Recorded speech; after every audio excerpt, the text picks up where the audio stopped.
তেল নিয়ে বের হলাম মানে রাস্তার মাঝখান দিয়ে হাঁটা শুরু করছি সব। আরেকজন দেওয়া রাস্তাঘাটে কী করে। সো তেল নিয়ে বের হলাম, এখন যাচ্ছি সার্ভিস সেন্টারে একটু সার্ভিস করাইতে। তার আগে একটু টানাটানি করে টেস্ট করতে হবে বাইকের পিছনের চাকায় কীরকম ঘর ঘর আওয়াজ করে আর একটু হেভি হয়ে আছে। সো আগে অনেক এই যে অবস্থা রাস্তাঘাটের, সো যে অবস্থা ছিল ওটা হচ্ছে পিক আপ একটু কম উঠতেছে, পিছনের চাকাটা একটু জ্যাম লাগতেছে। এখন অবস্থা প্রবলেম। সার্ভিস সেন্টারে যেটা ফিগার আউট করতে হবে, দেখি মানে টান দিলে আগে 60, 70, 80 ইজিলি উঠে যেত, এখন একটু টাইম লাগতেছে ফার্স্ট সার্ভিসে।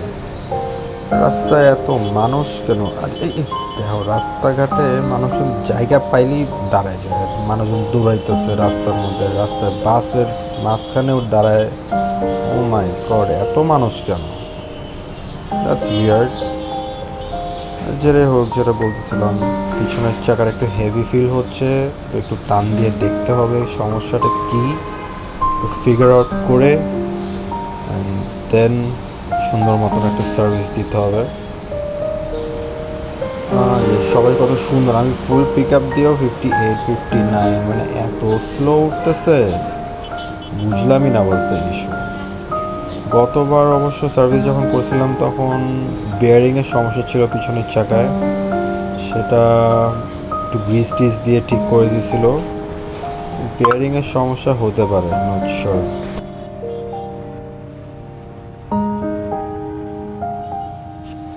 এর মধ্যে কেন আমার জ্যাম খাইতে হবে?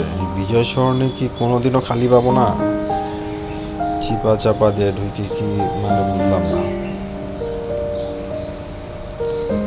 তখন যে লাগবে যাইতে আল্লাহ খোদা জানে।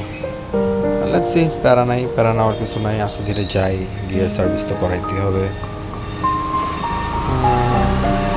ভাইজান গান, ও ওকে, আমি গেলাম আগে।